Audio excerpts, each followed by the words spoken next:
하나님 말씀 함께 보겠습니다. 마가복음 10장 45절 말씀입니다.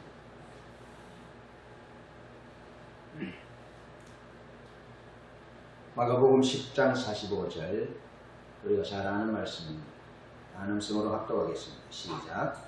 인자가 온 것은 섬김을 받으려 함이 아니라 도리어 섬기려 하고 자기 목숨을 많은 사람의 대속물로 주려 함이니라. 한번 더 읽겠습니다. 인자가 온 것은 섬김을 받으려 함이 아니라 도리어 섬기려 하고 자기 목숨을 많은 사람의 대속물로 주려 함이니라. 아멘. 여러분, 부흥을 경험한다는 것은 대규모 성령이 부어져서 죽은 자가 살아나고 병든 자가 고쳐지고 귀신이 떠나고 하나님의 복음, 천국 복음이 전파되어서 한 도시나 한 지역과 한 나라가 근원적으로 전환되는 것, 그것이 부흥입니다. 그런가 하면 부흥은 부흥을 경험한 사람들이 예수님처럼 되는 것을 말합니다. 여러분, 부흥을 경험한 후에 여전히 부흥을 경험하기 이전 삶과 달라진 것이 없다면, 더 정확히 말해서 예수님처럼 되지 못한다면 그런 정확하게 부흥을 경험했다 말할 수 없을 것입니다. 그래서 부흥을 경험한다는 것은 예수님처럼 되는 것을 말합니다. 예수님처럼 섬김의 삶으로 살아가고 예수님처럼 자신의 목숨을 대속물로 많은 사람을 위해 내어주는 삶을 살아가는 것입니다. 자기를 위해서 살지 않고 이제 다른 사람을 위하여 사는 것입니다. 그래서 사도 바울은 너희는 너희 자유를, 너희 육체의 기회를 삼지 말고 사랑으로 서로 종로로 떠나라고 갈라디아 교회에 말씀하고 있습니다. 여러분, 오늘 우리들이 가장 중요하게 생각하는 것은 신앙의 본질을 추구하고 또 신앙의 본질을 추구하는 일환으로 하나님의 얼굴을 구하는 삶을 살아갑니다. 그것이 우리에게 가장 중요한 우리의 신앙의 핵심입니다. 그런가 하면 오늘 10회 만에 우리의 기도는 회복과 부흥을 위한 기도입니다. 그리고 우리의 신앙과 우리의 삶은 신앙의 본질을 추구하는 삶을 살아가고 있고 또 하나님의 얼굴을 구합니다. 항상 하나님 그분을 의식하고 하나님 그분 중심으로 살고자 하나님 그분을 구하며 살아갑니다. 그러면서 회복과 부흥을 위하여 항상 기도합니다.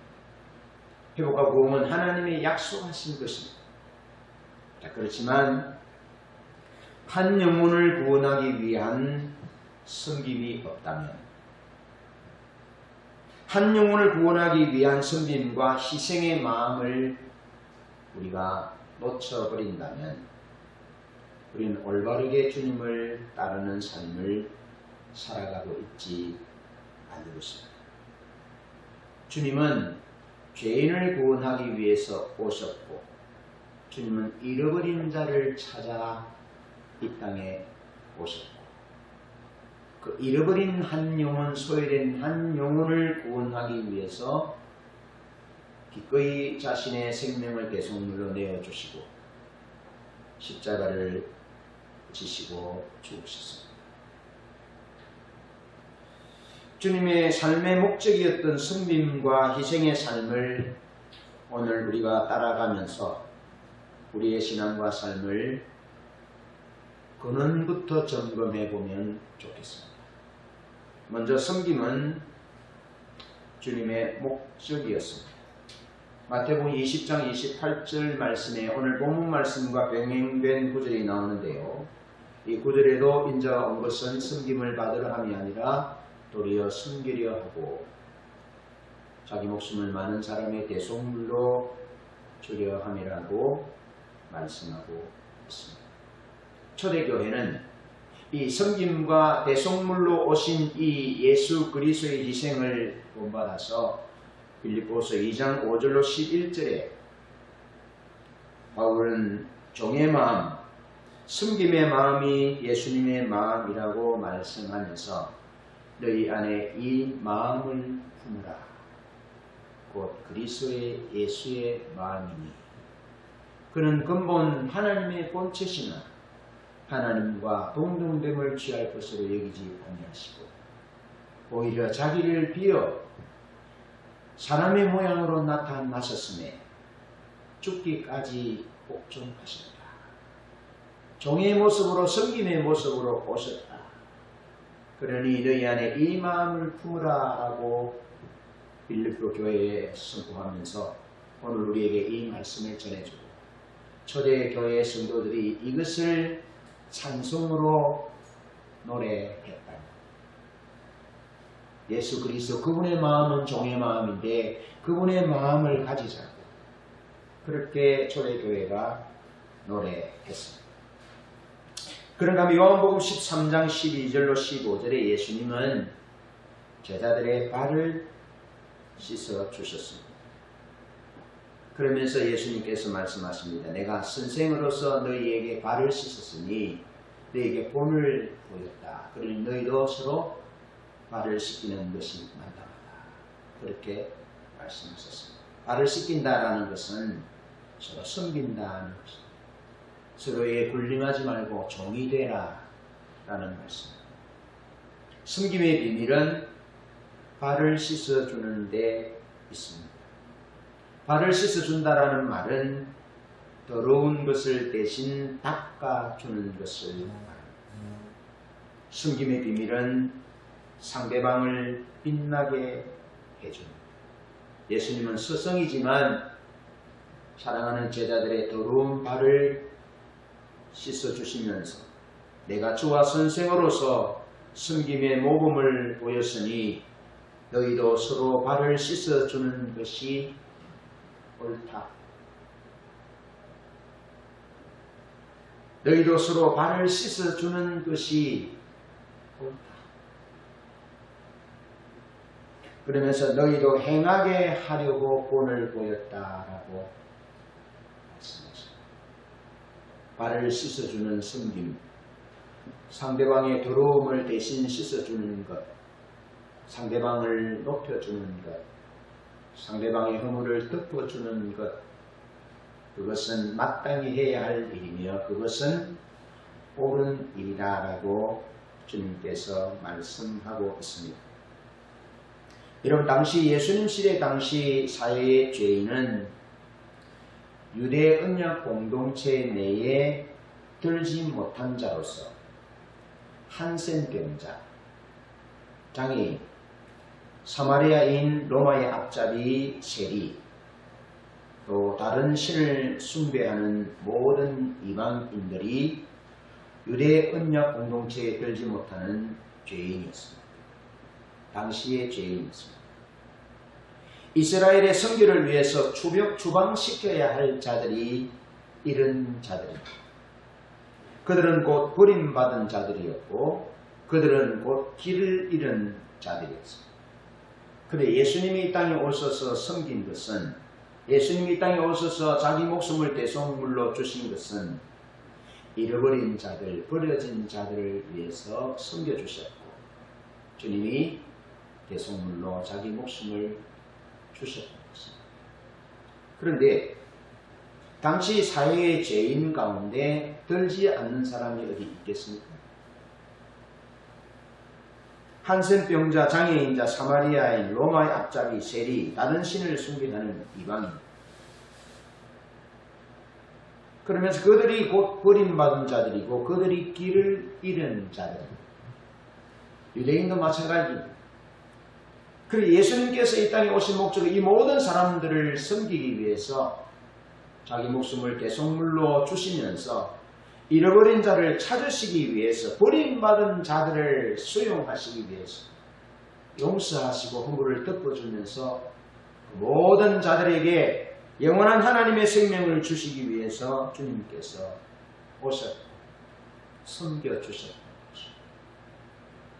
그래서 초대 교회가 한 일은 예수님이 섬겨주신 것처럼 섬기는 일을 하셨습니다.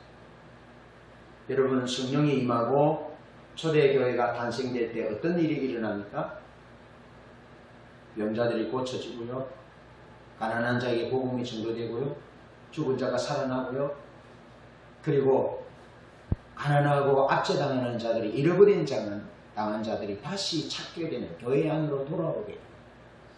그래서 한 사람도 부족함이 없는, 자기 소유를 자기 것이라 말하는 자가 없는 유무상통하는 그런 역사가 있었고, 그런 모습을 초대 예루살렘 교회는 세상 가운데 보여주었다.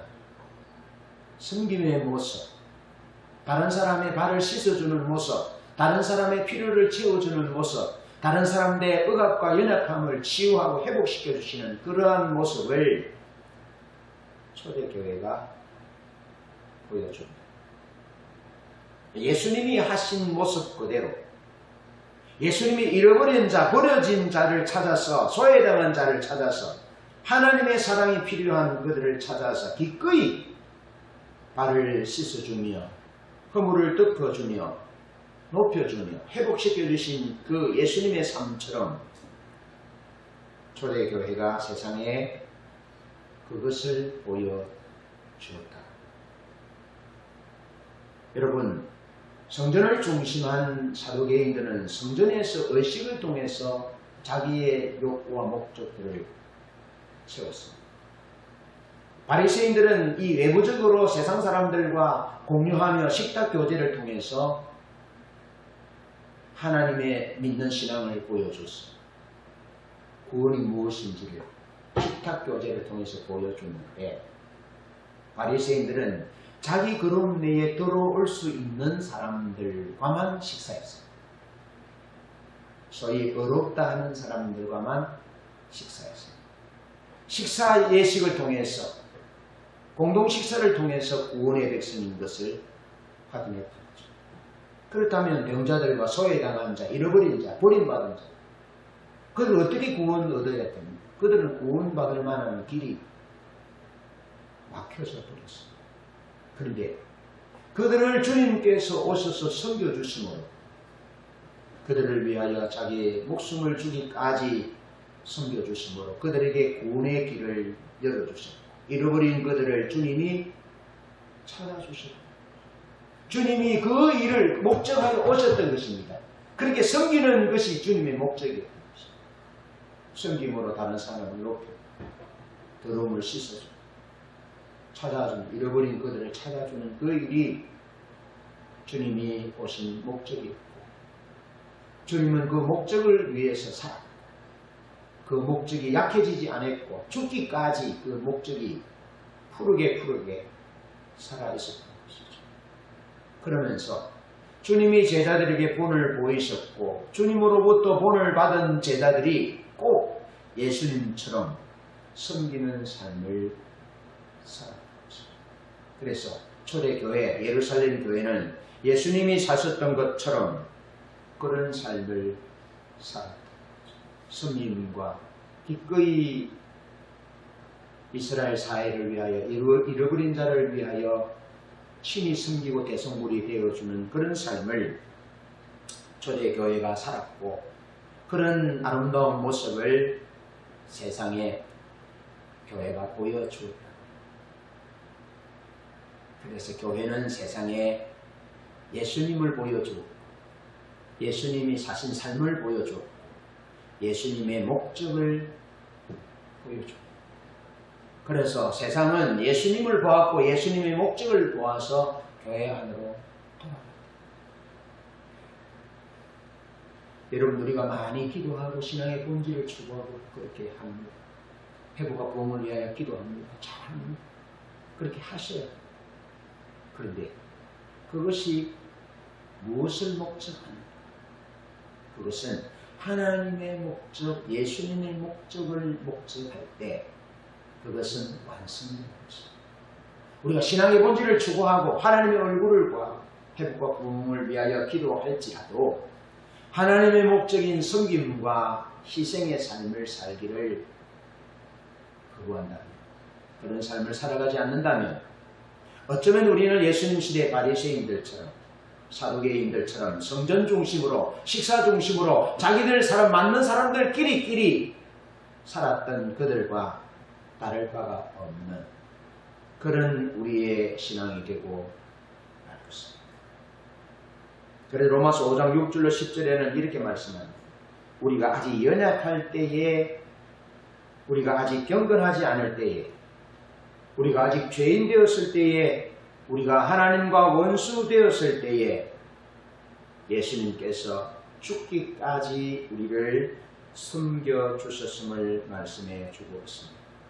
섬김을 통하여 사람이 세워집니다. 가르침을 통하여 세워지는 것이 아니라 섬김을 통하여 세워지는 것입니다. 섬김을 통하여 사람이 커지는 것입니다.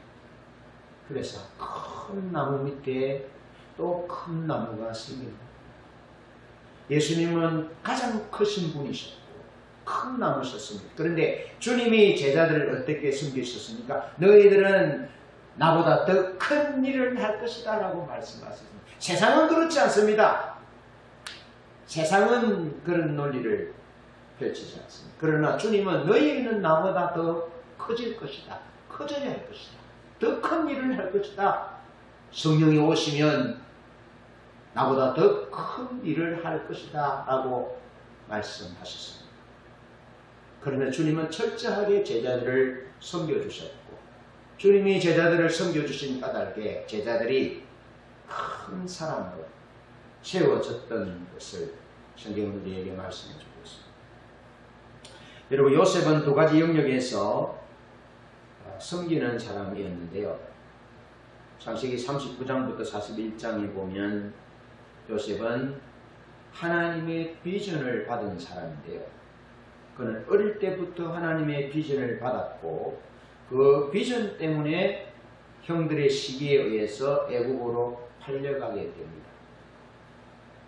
그래서 요셉이 애국으로 팔려가서 한 일은 사람들을 섬기는 것이었습니다. 세상을 섬기는 것이었습니다. 하나님의 비전은 사람을 섬기는 데 있습니다. 다른 사람을 높여주는 데 있습니다. 다른 사람을 살리는 데 있습니다. 세상을 아름답게 만들고 세상을 살리는 데 있습니다. 그것이 하나님이 우리에게 주신 비전. 여러분, 남편들이 안 믿고 아내들이 영적으로 협조하지 않고 자녀들이, 부모들이 그렇다 할지라도 우리가 하나님으로부터 받은 비전은 그들을 섬기고 그들을 사랑하는, 세상과 교회를 이혼화시켜서 여러분 세상은 그냥 심판받아야 돼, 멸망받아야 돼, 그것이 아닙니다. 요셉이 하나님으로부터 분명한 비전을 받았는데요. 하나님으로부터 비전을 받은 요셉, 또 하나님은 요셉이 사람들을 섬기기를, 세상을 섬기기를, 어쩌면 애국은 하나님의 구원 밖에 있는 사람이라 할 수 있습니다. 어쩌면 우리가 생각하고 있는 이슬람들, 동성애자들, 다른 종교를 가진 사람들일 수 있습니다. 그러나 하나님의 비전은, 요셉에게 보여주신 하나님의 비전은 그들을 섬기는 것으로 나옵니다. 세상을 섬기는, 애국인을 섬기는 것으로, 섬기는 것으로 하나님의 비전이 나타났고, 요셉은 철저하게 하나님 앞에서 그들을 섬기고 세상을 섬기고 있습니다. 여러분, 요한복음 3장 16절, 하나님이 세상을 사랑하사 독생자를 주셨습니다. 교회 안에 있는 사람들만 위해서 주님이, 하나님이 독생자를 주신 것이 아니라 세상을 사랑하사, 애국인과 동성애자들, 무슬림들과 불교 신자들과 힌두교 신자들과 모든 이 세상의 모든 다른 종교를 가진 종파 사람들과 이단 사이비 종교를 가진 사람들, 모든 사람들을 위해서, 또 예수 믿는 우리 모두를 위해서 주님이 섬기셨고 자신의 생명을 주셨다라는 것을 기억하고, 우리가 받은 비전이 무엇인지, 무엇을 위한 비전인지 이 아침에 우리가 생각해 보아요. 우리가 하나님으로부터 받은 비전은 세상을 섬기고 세상을 사랑하도록 하나님이 우리에게 비전을 주셨다 하는 것입니다. 그런데 요셉이 하나님의 비전을 따라서 세상을 섬길 때 그는 자기 죽임의 과정을 통해서 완성되었습니다. 여러분, 요셉이 하나님의 비전을 이루기 위해서 섬길 때 어떻게 섬깁니까? 그는 철저하게 종으로서 죽습니다. 철저하게. 성범죄자라는 억울한 누명을 써도 그는 철저하게 죽습니다. 철저하게 감옥에 있어도 철저하게. 언제 죽을지 모르는 그런 감옥 속에서 자기 죽임이라는 그런 과정을 통해서 그의 섬김이 완성되고 있다. 그러면서 그는 그의 가족을 섬기고 있습니다. 세상을 섬길 뿐만 아니라 가족을 섬기고 있다. 이런 의미에서 우리가 하나님으로부터 비전을 받은 사람이라면 철저하게 안 믿는 남편을 섬기고 또 아내를 섬기고 자녀들을 섬기고 부모를 섬기고 기꺼이 우리 시간과 우리의 물질과 우리의 마음을 기꺼이 내어주는 겁니다. 우리의 가족을 또 안 믿는 사람을 위하여 내어줍니다. 그것은 쉬운 일이 아닙니다. 참 어렵습니다. 그러나 그것은 자기 죽음의 과정을 통해서 완성된다는 사실을 기억하죠. 내가 남에게 베풀어 주었던 사랑, 내가 섬겼던 섬김, 그런 것을 다 잊어버리는 겁니다. 사도 바울은 하나님을, 주님을 추구했어요. 주님 한 분을 추구했고 주님 알기를 추구했고 그는 주님의 종으로서 살았잖아요. 그럴 때 그는 빌립보서 3장 13절 이하에서 고백하자. 나는 지나간 일은 잊어버렸다. 내가 수많은 교회를 세우고 수많은 사람들을 예수 믿게 했고 수많은 사람들에게 종으로서 그들을 섬겼던 것은 다 잊어버렸다. 다 잊어버리고 배설물을 여기고 내어놓을 만한 자랑스러운 그런 것을 다 배설물을 여기고 오직 한 일, 표대를 향하여 예수 그리스도께서 위에서 부르신 부름의 상을 향하여 달려간다. 끝까지 그는 주님이 표대였고 주님이 보여주신 비전을 따라 사랑을 섬기고 사랑하는 것이 그의 표대였고 그의 비전이었고 그것을 향하여 달려갔다. 사람 사랑하기 위하여, 사람 섬기기 위하여, 영혼 구원하기 위해서 그는 달려갔다는 것입니다. 자기의 죽임의 과정을 통해서.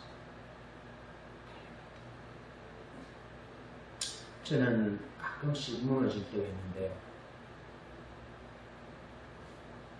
제가 사도 바울처럼 지나간 일을 잊어버리지 않을 때 저는 가끔씩 넘어져요. 내가 누군가를 섬기고 수년간 섬기고 사랑하고 그렇게 하는데 그것으로 끝나야 하는데 그가 요즘 또 근자에 들어서 그가 요즘 내게 사랑하는 눈빛이 부족하고 사랑하지 않고 그런 섬김이 오지 않을 때 내가 무너져요. 여러분 사실 우리의 적은 우리 힘들 때 어려울 때보다도 이런 부분에서 넘어지는 거예요.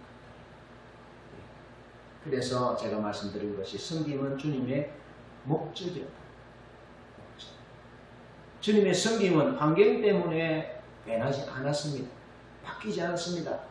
요셉의 섬김도 환경 때문에 바뀌지 않았어요. 사도 바울의 섬김도 환경 때문에 바뀌지 않았어요. 그 환경 때문에 바뀌지 않으려고 주님만 추구했고 지나간 것들은 잊어버렸다. 그래서 제가 말씀드리잖아요. 상대방이 내 기대를 저버릴지라. 기대하잖아요. 우리가 상대방에 대해서. 기대하지 마세요. 우리는 그를 축복하고 그를 섬기고 그를 사랑하는 것으로 끝나야 돼요. 뭘 기대하면 거기서부터 서운한 것들이 싹트게 돼요. 뭘 기대하는 것에서부터 우리의 사랑이 위축되고 중단되고 무너져요. 우리는 주님만 기대해요. 남편도 기대하지 마세요. 아내도 기대하지 마세요. 자식들도 기대하지 마세요. 기대할 대상은 주님밖에 없어요. 믿음이 연약하고 믿음이 없는 남편들과 아내들과 자녀들에 대해서 기대하지 마시고 그들에게 여전히 주님이 섬김이 목적이 있었던 것처럼 섬기는 베푸는 겁니다. 사랑하는 겁니다. 그리고 그것으로 끝나라고. 지난 일은 뒤에 있는 것은 잊어버려야 돼요. 그 잊어버리지 않으면 그것 때문에 넘어진다니까요. 그것 때문에 하나님으로부터 받을 상급을 이 땅의 것으로 그냥 대체하고 만다고 잊어버립니다. 그래서 여러분 요셉이 어떻게 합니까? 잊어버리자. 아들의 이름을 짓고는 잊어버리자. 그렇지만 요셉의 기억 속에 남아있잖아요. 그런데 행동은 어떻게 합니까? 잊어버린 자의 모습으로 숨기잖아요. 그의 형들을, 그의 가족들을 잊어버린 자의 모습으로 숨기잖아요. 아버지가 돌아갔을 때 형들이 요셉이 보호할까봐 어떤 말로 거짓으로 지어 만들 때 요셉이 그것을 슬퍼하고 내가 하나님을 대신하리까 내가 형들과 형들의 자식들을 내가 섬기겠습니다. 돌보겠습니다. 그런 모습으로. 여러분 이것은 제 싸움. 섬김이 목적이셨던 주님처럼 내가 섬김이 내 삶의 목적이 되고 상대방이 내 기대를 무너뜨리고 짓밟고 가슴 아프게 할지라도 그를 향한 내 섬김은 중단되어서는 안 된다는 겁니다. 그를 향한 내 사랑은 주님의 사랑이 부어진 그 주님의 사랑은 내 속에 있는 그 사랑은 중단되었어도 축소되었어도 요셉은 위로받아야 할 자였지만 그는 위로한 자였습니다. 보상받아야 할 시간을 오히려 그는 타인의 행복을 위해서 그의 삶을 드렸고 억울함과 외로움 등 수많은 사연들을 하나님께 맡기고 하나님의 비전을 받은 사람답게 세상과 가족을 섬기는 삶으로 그 일생을 살았음을 성경은 우리에게 보여주고 있습니다. 여러분 데이비드 케이프라는 목사님이 계신데요. 데이비드 케이프 목사님은 예수님을 위하여 바보가 되기로 결심합니다. 그는 남아프리카 공화국 열방교회의 담임 목사님이셨습니다. 그런데 하나님이 그 담임 목회자의 목회직을 내려놓고 길거리로 나가서 사람들의 발을 씻어주라라고 했습니다. 그냥 언뜻 이해하기 쉽지 않은 이야기, 명령입니다. 그런데 남아프리카 공화국의 상황을 이해하면 이해가 됩니다. 백인과 흑인의 분리 정책으로 인하여 얼마나 많은 흑인들이 고통을 당하고 얼마나 많은 사람들이 죽고 아픔을 당하고 이렇게 신분과 백인과 흑인 신분 간의 지리적으로 아직 나누어진 고통 가운데 아픔 가운데 있는 가난 가운데 있는 그런 사회 사람들을 향해서 발이 썩혀요. 이해되시죠? 그런 명령을 받습니다. 쉽지 않은 명령입니다. 그래서 14개월 동안 하나님의 뜻을 확인하고 하나님의 뜻을 따라서 발을 씻기는 섬김의 사역을 잘 하기 위해서 14개월 동안 준비하고 그리고는 온 가족이 그 일에 동참합니다. 아내와 세 자녀가 동참하는데 세 자녀는 공부하는 학생입니다. 그런데 6개월쯤 하면 될 것으로 예상했지만 3,000km의 긴 대장정을 18개월간 거쳐서 완성합니다. 자, 데이비드 목사님이 하나님 말씀에 순종해서 많은 사람들의 발을 씻어주는데 어떻게 하냐면 걸어. 하나님의 명령이 차를 타지 말고 걸어가면서 발을 씻기라. 그런데 십자가가 붙어있는 세숫대에 그거를 지고 수건들 한 20kg가 되는 무게를 지고 길을 걷는 겁니다. 길을 걸으면서 만나는 사람에게 복음을 전하고 발을 씻겨줘. 복음을 전하고 발을 씻겨줘. 그리고 어떤 때는 생명의 위협을 느끼고 테러의 위협도 느끼고 강도의 위협도 느끼고 수많은 위협을 느낍니다. 그러면 이렇게 합니다. 아내가 트레일러 차를 타고 여기 내려주고 어디 목적지에 있으면 그 목적지까지 걸어갑니다. 이 목사님 걸어가면서 동료자를 만나서 발을 씻겨주고 또 가고 또 가고 그리고 또 아내가 기다리는 차까지 가면 거기서 자고 또 다음 목적지 가고. 근데 여러분 놀라운 일이 일어나요. 어떤 일이 일어나느냐면 이 데이비드 목사님이 발을 씻겨줄 때 성령님이 함께합니다. 단순히 발을 씻겨주는 것 때문에 성령님이 함께하는 것이 아니라 발을 씻겨주는 것은 하나님의 약속을 바탕으로 하여 씻어주는 것입니다. 그러니까 발을 씻겨주는 이 섬김의 사역이 진행될 때 하나님의 성령이 뒷받침합니다. 그래서 병이 났습니다. 한세병자가 고쳐지고 불치병이 고쳐지고 수많은 병자들이 고쳐졌습니다. 그리고 오랜 세월 동안 성장하면서 여러 가지로 마음에 상처받았던 수많은 상처들이 씻겨졌습니다. 심지어 남아프리카 공화국 대통령을 역임한 그 대통령도 그 마음에 어우러진 아픔들이 이 데이비드 목사님 발을 씻겨주면서 치유됩니다. 귀신이 떠나가는 역사, 불치병이 고쳐지는 역사, 내면의 상처가 치유되는 역사, 죄를 회개하는 역사, 예수를 영접하는 역사, 가정이 회복되는 그런 역사들이 이 데이비드 목사님이 발을 씻겨주는 그런 사역을 통해서 그런 일들이 일어납니다. 그런데 알아야 될 그 분의 그 순례의 여정 가운데 발을 씻기는 순례의 여정 가운데 보면 데이비드 목사님에게서 놓치지 말아야 하는 것은 철저하게 그분은 주님과의 친밀한 교제 가운데 있습니다. 주님과의 친밀한 교제 가운데 있으면서 항상 하나님께 묻고 하나님께 묻고 그러면서 많이 하나님께 물으면서 표현이 하나님을 기다려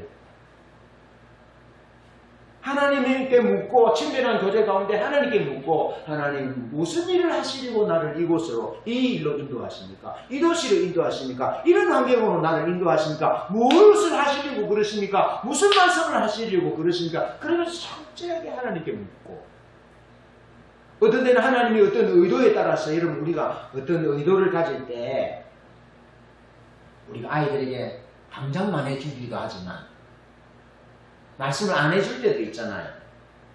그죠? 그 애가 어떻게 이 난관을 이겨내는지, 걔가 어떻게 반응하는지, 걔를 세우기 위해서 우리 자녀들이 클 때 보면 당장 안 해주는 그런 일들이 많잖아요. 그것처럼 하나님이 이 데이비드 목사님을 가르치고 이끌어 가시기 위해서 어떤 때는 몇 시간씩 말씀 안 하시는 거예요. 그럼 그 몇 시간 동안 하나님을 기다리는 거예요. 하나님께 묻고 또 묻고 하나님께 기다리고 하나님을 기다리고 그렇게 친밀한 교제 가운데서 그는 하나님의 말씀에 순종합니다.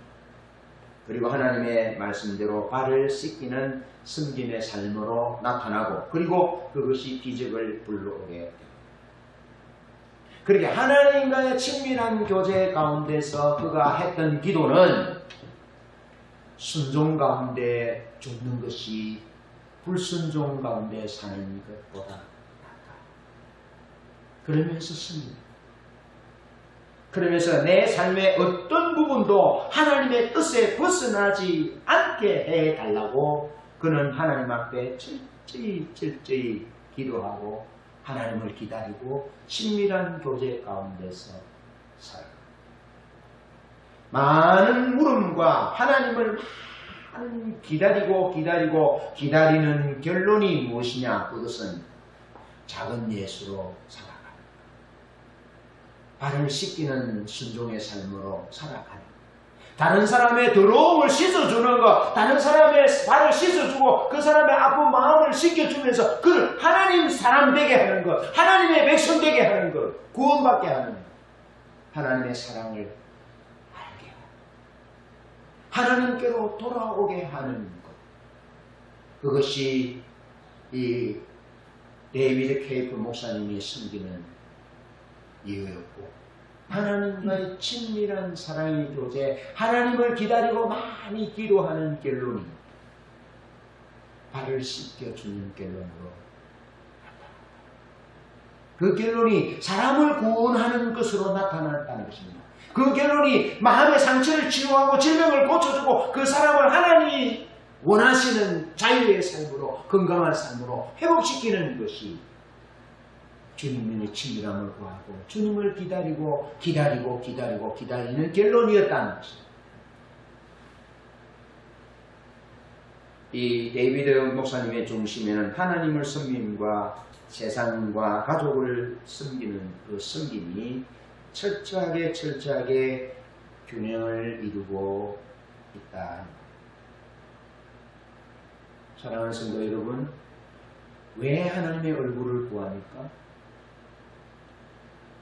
왜 회복과 보험을 위하여 기도합니까? 왜 신앙의 본질을 추구합니까? 그 결론은 사람을 섬기기 위해서 세상과 가족과 상처받은 치유가 필요한 그들, 하나님의 사랑이 필요한 그들을 섬겨서 그들을 하나님의 사람으로 세우기 위해서 우리가 그 일을 한다는 사실을 기억하십시오. 여러분, 바리새인들과 예수님의 차이는 무엇인 줄 아십니까? 사도 바울과 스데반의 차이가 무엇인 줄 아십니까? 바로 이 차이였습니다. 사도 바울은 성경을 많이 알았습니다. 성경 박사였습니다. 하나님을 위해서 일했습니다. 하나님께 많이 기도하고 하나님을 기다렸을 것입니다. 그런데 한 사람이, 한 영혼이 천하보다 귀하다는 주님의 말씀을 그는 알지 못했습니다. 그래서 스데반 한 사람 좀 죽이는 것, 그것이 하나님의 뜻이라고 생각했습니다. 서기관과 바리새인들과 사두개인들은 예수 한 사람 죽이는 것이 하나님의 뜻이라고 생각했습니다. 그렇지만 예수님은 철저히 잃어버린 자, 소외당한 자를 향하여 위하여 살았고 그들을 위하여 자기 목숨을 친히 섬김으로 내어주시는 삶을 살았고, 스데반도 기꺼이 사도 바울을 자기를 죽이는 사울을 향하여 기도하고 축복하고 그가 하나님의 사람으로 돌아오기를 기도함으로 섬겨줍니다. 그래서 학자들에 의하면 사도 바울이 1차적으로 마음의 균열이 일었던 것은 스데반의 죽음을 통해서 균열이 일어났다 합니다. 물론 다메섹 도상에 주님이 그를 만나주심으로 그가 완전히 돌아오게 됐지만, 이때도 주님이 잃어버린 한 영혼 사도 바울을 찾기 위해서 다메섹 도상에 친히 오셔서 그를 만나주심으로 그 한 영혼을 구원하셨다. 마가복음 8장 36절에서는 그렇게 말합니다. 온 천하를 얻고도 내 목숨을 잃으면 무엇입니까? 한 영혼이 천하보다 귀하다라는 것은 주님이 친히 말씀하신 것입니다. 마태복음 16장 24절 26절에서도 말씀합니다. 아무든지 나를 따라오려거든 자기를 부인하고 자기 십자가를 지고 나를 좇을 것이니라라고 말씀하시면서, 사람이 만일 온 천하를 얻고도 자기 목숨을 잃으면 무엇이 유익하겠느냐라고 말씀하시면서 한 영혼이 온 천하를 얻는 것보다 귀합니다. 주님이 친히 우리에게 말씀해 주고 있습니다. 한 영혼을 향한, 버려진 한 영혼, 잃어버린 한 영혼을 향한 주님의 섬김과 그를 찾아내기 위해서, 그를 구원하기 위해서 희생하신 주님의 희생이 우리가 신앙의 본질을 추구하고 하나님의 얼굴을 구하고 회복과 부흥을 기도하는 우리의 결론이 되어져야 합니다.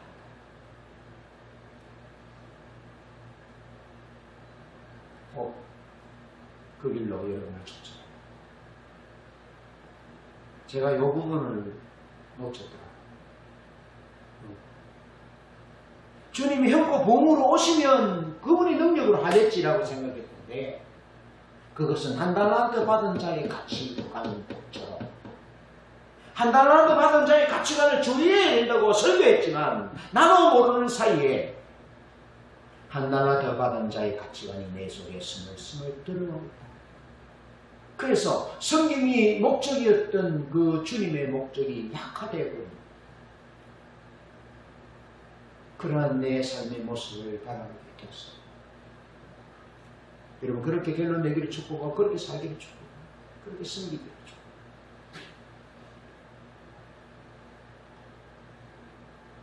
두 번째로 자기 목숨을 많은 사람의 대속물로 주는 것이 주님의 목적이었습니다. 자기를 내어주는 것. 죽기까지 섬기는 것. 죽도록 섬기는 것. 대가를 보상을 기대하지 않고 죽는 것 죽어주는 것. 내 건 무엇이죠? 내게 돌아올 대가는 무엇이죠? 그것 생각하지 않고 자기를 내어주는 것. 그것이 주님의 목적입니다. 세상은 기브앤테이크입니다. 그러나 하나님의 나라는 그냥 주는 겁니다. 그냥 섬기는 것입니다. 하나님의 나라는 내가 그를 살리기 위해서 죽는 것입니다. 그것이 주님이 우리를 살리기 위해 자기 목숨을 대속해 주시고 우리의 신앙과 우리의 사업과 우리의 학업과 우리의 삶을 다시 재정전할 수 있기를 축복합니다. 그냥 죽는 겁니다.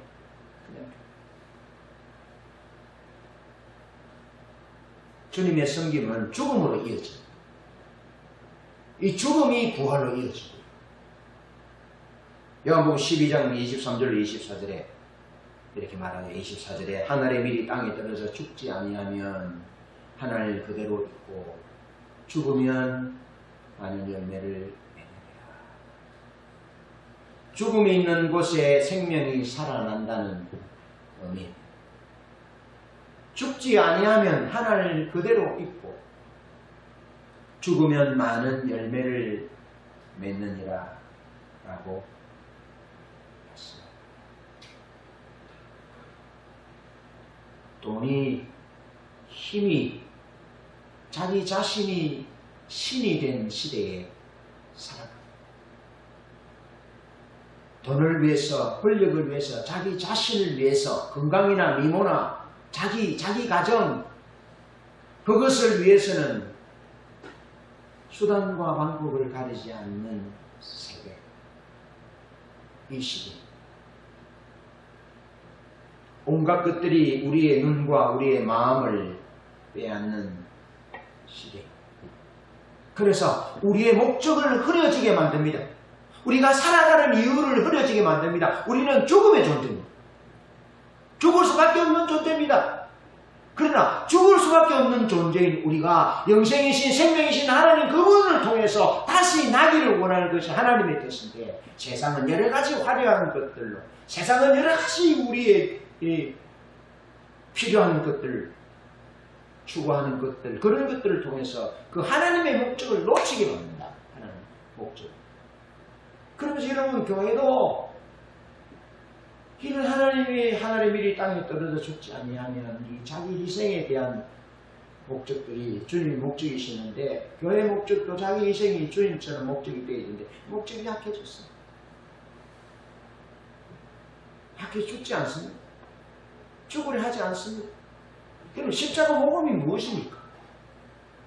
하나님 얼굴을 구하는 것이 무엇입니까? 십자가 복음이 무엇입니까? 회복과 복음을 위해 기도하는 것이 결론이 무엇입니까? 죽는 것입니다. 자기 죽는 것입니다. 주님이 어떻게 사셨습니까? 주님이 죽으셨잖아요. 주님이 십자가 복음이에요. 집대성한 책이 십자가 복음이 아니라 십자가 복음은 인격이 되신 예수 그리스도 그분이 십자가 복음인데 우리는 인격이 되신 그분을 따라가는 것이 아니라 십자가 복음이라는 집대성된 그 책을 따라가고 있다는 겁니다. 그 증거가 무엇입니까?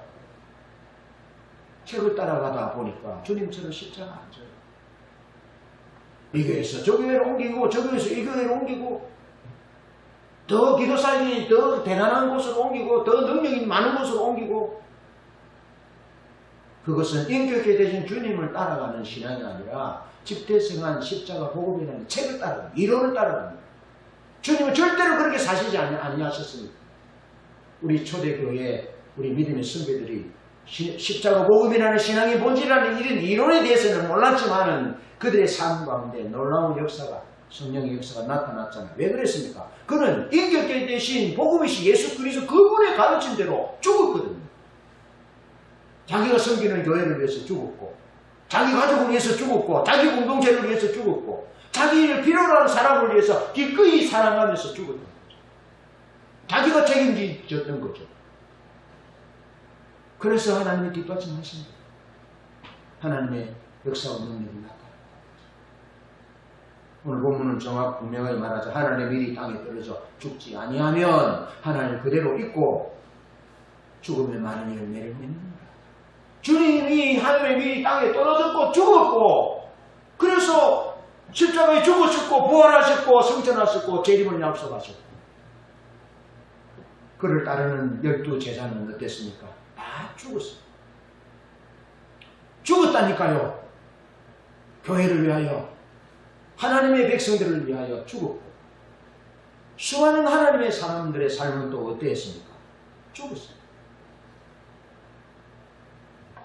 살기 위해서 주를 따르지 않고 죽기 위해서 따랐다. 죽기 위해서. 정인이라는 말은 순교자라는 말과 같습니다. 살기 위해 주를 따르지 않고 죽기 위해 따랐다. 이런 시대에 하나님의 밀이 되어 떨어져 죽지 않으려고 하는 이 시대에 우리가 하나님 신앙의 본질을 추구하고 하나님의 얼굴을 구하고 회복과 부흥을 기도하는 사람이라면, 주님 내가 죽겠습니다. 주님 내가 죽어 저를 살릴 수 있다면 주님 내가 죽겠습니다.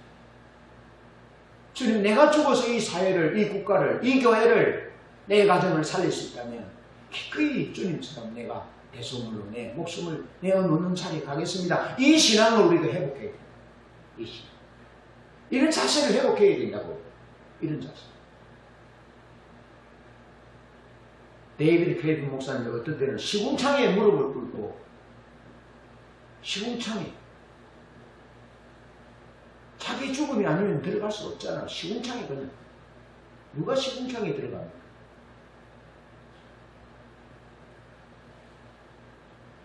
하나님은 이런 자를 찾으세요. 하나님은 자기 죽음이, 자기 내어줌을 통해서 하나님의 뜻이 이루어지기를 원하는 이 사람을 찾으시고 그 사람을 통해서 하나님의 역사를 이루십니다. 제가 지난주에 다윗을 얘기했죠. 다윗이 골리앗과 싸웠는데 그러면 싸워서 이겼다. 그게 아니고 다윗은 자기 목숨을 내어놓았어요. 목숨을 내어놓았다니까요. 무엇 때문에? 하나님의 이름 때문에.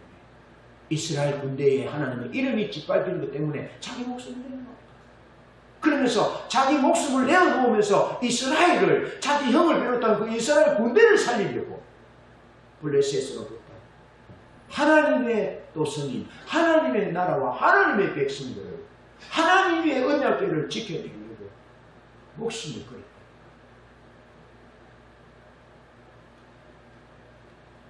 다윗이 아버지 양을 칠 때에 사자와 곰이 아버지 양을 물어가면 어떻게 했습니까? 사자와 곰의 입에서 그 아버지 양을 찾아왔다 했잖아요. 그러면 여러분 어떻게 사자와 곰하고 싸워서 이기겠습니까? 목숨을 걸지 않으면 불가능해요. 왜 부모들이, 엄마들이 자식을 놓다가 죽습니까? 목숨 거는 일이죠. 그래서 목숨 걸고 낳았기 때문에 소중한 거예요. 목숨 걸고. 하나님 이런 자를 찾는다. 여러분은 적어도 저에게는 목숨 받아요. 여러분이 내 무의식 속에 보시기에 정말 그래요.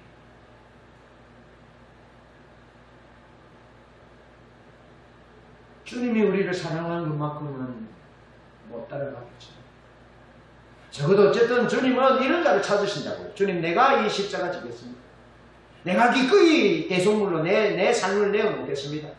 그런 마음가짐으로 사업을 하려고 지금 기도하잖아요. 그런 마음. 그런 마음으로 살고자 공부하고, 그런 마음으로 살고자 기도하고, 신앙생활하고, 남편을 위해서 기도하고, 자녀들을 위해 기도하고, 그렇게 하잖아요. 그것이 없다면 우리는 자신은 살아있는 자가 아닙니다. 주님 살으신 자가. 그래서 그렇게 살다가, 자기를 위해서 살다가, 그냥 끝내는 것이죠. 지난주에 목사님과 냉면 점심 여기 마산에 기도하러 오셔서 냉면 한 그릇 먹으려고 그래서 고기 좀 구워서 냉면 먹으러 갔는데 고기가 없대요. 생고기는 있는데 주물럭이 없어서 냉면만 먹었어요. 그래서 나오면서 제가 그래서 목사님 우리가 고기는 못 먹었지만 이는 좀 쓰시고 가자고. 그래서 이쑤시개를 하나 줬어요. 이쑤시개 주면서 이쑤시개는 물고 가자고 고기는 못 먹었죠. 여러분 우리가 사람이 몇 없고 나이도 들어가고 소유도 없고 하는 일이 안 되고 그렇다 할지라도 절대로 기죽지 마세요. 절대로 기죽지 마세요. 우리가 사업하고 공부하고 우리가 살아가는 이유가 무엇입니까? 다른 사람 살려보려고 세상 섬겨보려고 그래서 하나님 살아계신 것을 좀 보여주려고 그래서 그 가정이 그 개인이 행복해지면 좋겠다고 그런 목적을 위해 살잖아요. 그렇다면 고기 좀 못 먹어서 어떻습니까? 이쑤시개는 먹을 수 있잖아요. 그러면서 거기에 비록 고기는 못 먹었지만 외로움에 있는 아픈 가운데 있는 목사님과 사모님 냉면한 걸 먹고 얘기하고 나온 것이 평생에 아마 추억이 될 것입니다. 평생 절대로 기죽지 마세요. 절대로 낭망하지 마세요. 내가 내 목숨을 줄이라 내 가장 소중한 것을 다른 사람을 위해서 줄이라는 그런 마음이 있다면 그게 하나님이 받으시는 예입니다. 그거면 됐어요. 그거면. 어쩌면 하나님 우리를 그거면 됐다라고 끝날지도 몰라요. 그럴지라도 우리는 실패자가 아니에요. 실패자가 아니라니까요. 세례 요한이 한 것이 무엇입니까? 세례 요한이 별거 한 거 없어요. 있는 제자들도 다 예수님께 뺏겼어요. 한 여인에게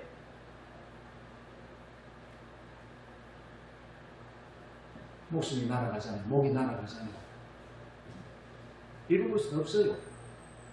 세례 한 것은 예수님이 흥해야 되고 나는 세야 되겠다라고 말하면서 이스라엘에 예수님을 드러낸 것 뿐이에요. 그렇지만 주님의 평가는 세상의 평가와 달랐다. 주님의 평가가 가장 정확하고 확실하다. 주님의 평가는 되는 거예요. 잘하였도다 착하고 충성되고 정말 수고했다. 와서 내 주님의 즐거움에 참여해라. 그거면 끝나는 거예요. 절대로 낙심하기도 기죽지도 말고 슬퍼하지도 자괴감에 빠지지 말고 자기 연민에 빠지지 말고 당당하시기 바랍니다. 당당하시기. 내 하나님의 비전을 받은 내가 섬기는 삶이 지속되고 내가 내 목숨을 대성물을 내어주는 이 주님의 목적이 내 목적이 되어 살고자 그렇게 살아간다면 장난하는 세상이에요. 그런 사람이 없어서 문제지. 부자가 많고 우리가 가난해서 문제가 아니라 우리가 원하는 뜻대로 안 돼서가 문제가 아니라 이런 하나님을 위해서 또 다른 사람 세상을 섬기기 위해서 주님의 목적처럼 내 목숨을 내어놓고자 하는 이런 사람이 적은 것이 문제죠. 소돔 고모라는요 의인 한 사람 10사람 없어서 멸망되잖아요. 예루살렘이 무너질 때요 의인 한 사람 없어서 무너집니다. 이런 주님의 목적을 가진 한 사람이 내가 된다면 하나님 그를 통해서 하나님의 뜻을 이룰 거예요. 저는 그렇게 봅니다. 사도행전 16장 23절로 31절을 바울과 신라가 빌립보 감옥에 들어가는데요. 바울과 신라는 빌립보로 가려고 생각하지 않았어요. 아시아 지역에 복음을 전가하려고 그랬어요. 그런데 하나는 아니야 이쪽이야. 그래서 자기 뜻을 접습니다. 아시아에서 복음을 전하고자 하는 그 열망 그거 접을 때 자기가 죽으래. 그게 하나님의 종이에요. 그리고는 빌립보에 가서 이제 여러 날 동안 귀신 들려 점치는 자가 사도 바울에 대해서 얘기하잖아요. 그러니까 사도 바울이 너무 괴롭고 너무 마음이 아프고 슬펐어요. 아마 사도 바울이 잃어버린 자를 향하여 찾아, 버려진 자를 찾아 이 땅에 오셨고 그들과 함께 식사하면서 그들을 찾아 나섰던 그 주님의 마음으로, 눈으로 그 여인을 본 거예요. 그 마음이 너무 슬펐어요. 너무 아팠어요. 그래서 그 귀신을, 여인의 여자에게 손녀에게던 귀신을 쫓아내 주잖아요. 그 결과 사도 바울과 실라가 체포되었어요. 옷을 벗고 흠씬 두들겨 맞습니다. 많이 두들겨 맞습니다. 그리고 깊은 곳에 들어갑니다. 매맞고 감옥에 갇힙니다. 발은 착고에 묶였고 등은 피와 상처로 얼룩졌습니다. 그러나 그들은 그럼에도 불구하고 자기의 죽음의 과정을 거쳐서 그들은 살아계신 하나님께 예배해요. 기꺼이 우리를 살리기 위하여 십자가 지신 주 예수 그리스도 그분의 이름을 부르면서 찬양하며 노래합니다. 그들의 육체는 죽음을 경험했고 그들의 마음도 심령적으로도 죽음을 경험했습니다. 그것을 계기로 해서 하나님의 기적이 주어졌고 옥토와 옥문이 열리고 그리고는 간수장이 구원받고 빌립보 교회가 개척되는 역사가 일어나게 되었습니다. 요한복음 12장 23절로 24절에서 조금 전에 읽었던 말씀이 이렇게 말합니다. 인자가 영광을 얻을 때가 왔도다. 인자가 영광을 얻을 때가 왔도다. 그렇게 23절에 말씀하시면 24절에 하늘의 밀이 떨어져 땅에 죽지 않으면 하늘 그대로 있고 죽음이 많은 열매를 맺는다라고 말씀합니다. 예수님의 영광은 23절에서 영광을 얻을 때가 왔도다 말씀하시면서 24절에 십자가에 죽는 것을 말씀합니다.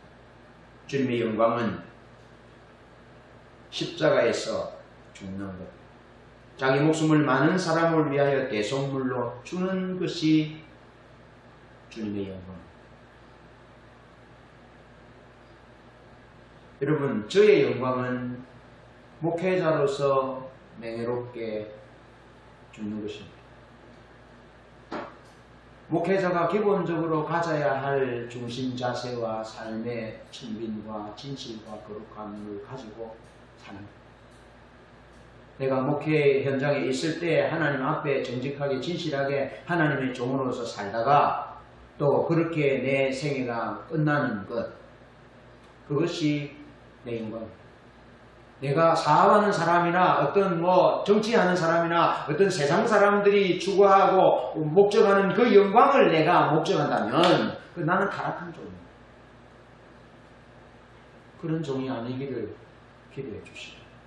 여러분이 하나님의 사람인데, 여러분이 예수를 따르는 하나님의 백성인데, 그리스도인인데 여러분의 목적이 세상 사람들의 목적과 같다면 어쩌면 여러분은 주님의 길에서 한참 벗어나는지. 여러분의 영광은 무엇입니까?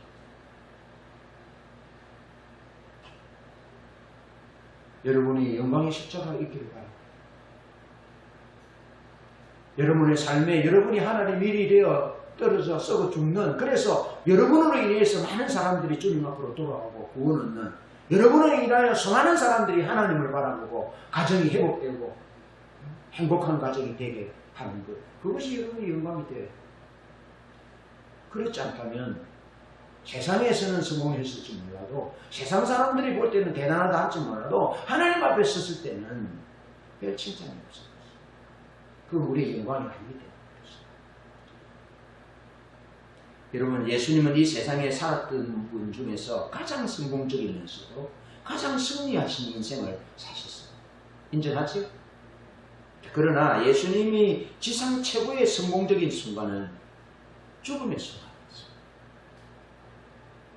십자가를 지시고 다 이루었다라고 외쳤다. 그때였어요. 아버지여 저들을 용서해 주옵소서. 저들은 자기들이 하는 일을 알지 못함이니이다 라고 외쳤던 기도했던 그 순간 아버지여 내 영혼을 아버지 손에 부탁하나이다 했던 것입니다. 죽으면서도 그 어머니에게 여자여 보소서 아들입니다 그러면서 사랑하는 제자 요한에게 그 어머니를 부탁했던 그 죽음의 순간 그것이 주님의 삶 가운데 최고의 순간이었던 것을 잊지 말아야 합니다. 예수님의 십자가는 지속적인 친밀함의 결과이고 순종과 섬김의 확장이며 하나님 아버지께 지극히 충성한 영광이 있었던 것입니다. 그래서 예수님은 하나님은 예수님을 부활시키셨고 하나님 보좌에 함께 앉으셨던 것입니다. 예수님이 하나님의 보좌에 함께 앉아 계신 것입니다. 영광의 보좌에 함께 앉아 계십니다. 그것은 죽음을 거치지 않고는 불가능하다는 사실을 기억하시오. 섬김과 자기 죽음의 내어줌으로 죄와 사망과 사탄과 지옥을 이기시고 우리에게 영생을 선물로 주신 그분.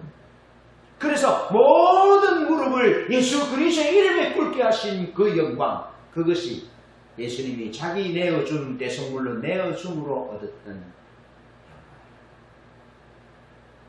여러분 우리가 하나님 나라 가면 뭐 할 겁니까? 하나님으로부터 받았던 존귀와 영광과 부와 찬송과 감사와 모든 것들을 다시 하나님께 드리면서 어린 양 예수 그리스도 그분께 드리면서 그분의 영광을 노래하는 것입니다. 그런데 그분의 영광을 노래할 때 노래하는 제목이 무엇인가? 그 피로 우리를 씻으시고 그 피로 우리를 씻으시고 하나님의 나라 하나님의 백성 거룩한 족속 삼으셨네 하는 것이 우리가 하나님의 나라에서 주의 영광을 찬양하는 찬양의 제목이고 노래였습니다. 예수 그리스도 십자가가 예수 그리스도 그분의 영광이었고 십자가를 통해서 사라진 다시 새 생명을 얻은 우리가 예수 그리스도 그분의 영광이고 우리가 예수 그리스도의 그분의 영광을 세세토록 찬양하는 것입니다. 2000년 8월 첫 주 제가 과거에 목회하던 한 교회에 처음 부임했습니다.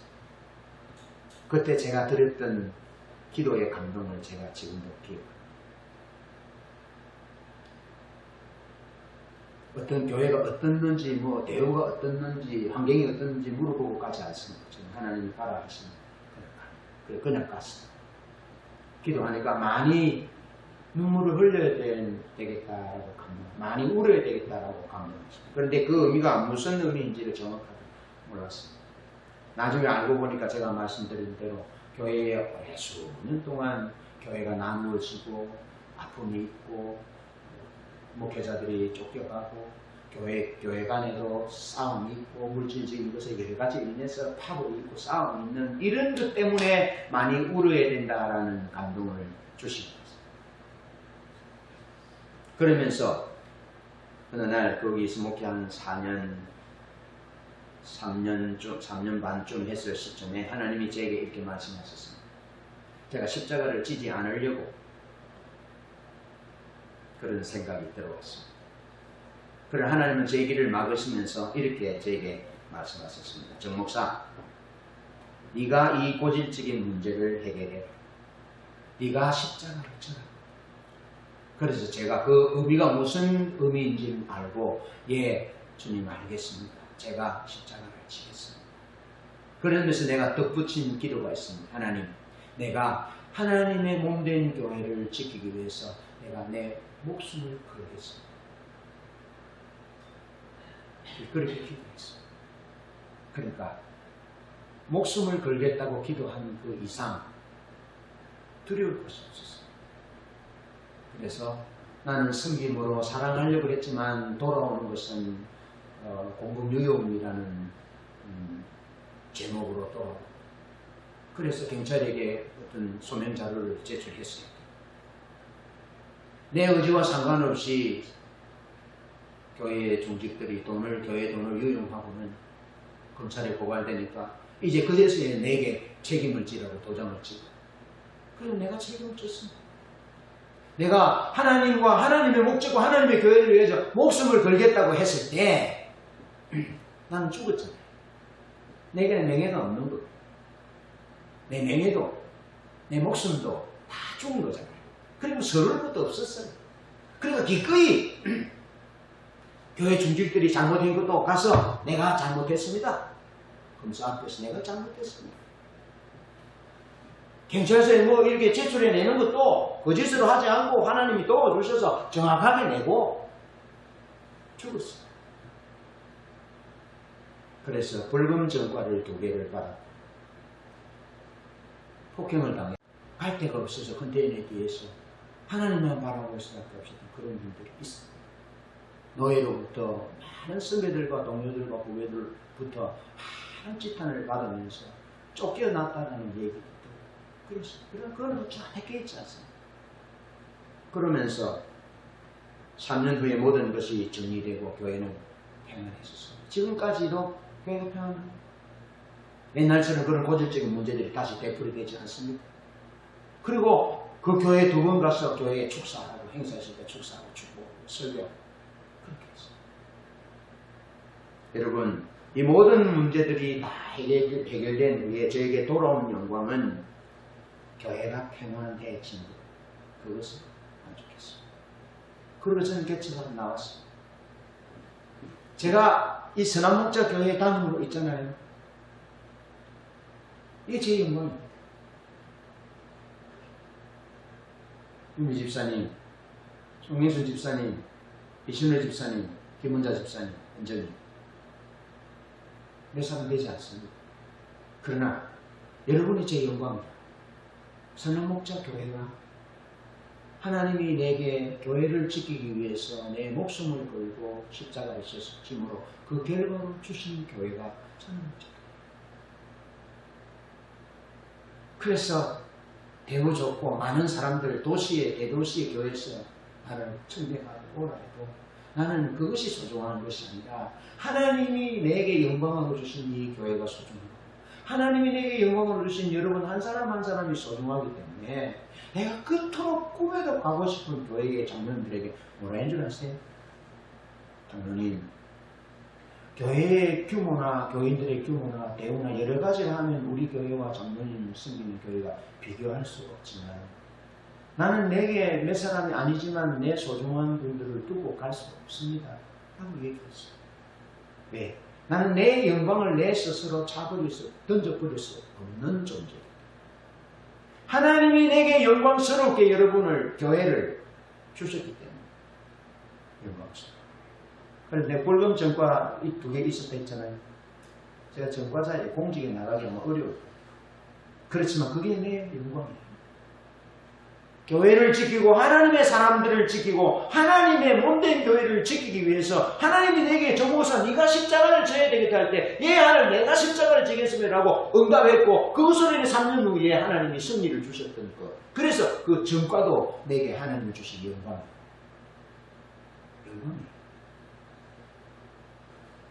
여러분 말씀을 맺습니다. 우리가 신앙의 본질을 추구하고 친밀함을 구하고 회복과 부흥을 위하여 기도하는데 이 모든 기도와 우리의 추구함은 섬김과 자기 희생의 열매로 나타나야 합니다. 십자가와 헌신을 부담스러워하는 이 시대에 이것이 우리의 삶의 최고의 성공이며 최고의 영광임을 잊지 말아야 할 것입니다. 전하겠습니다.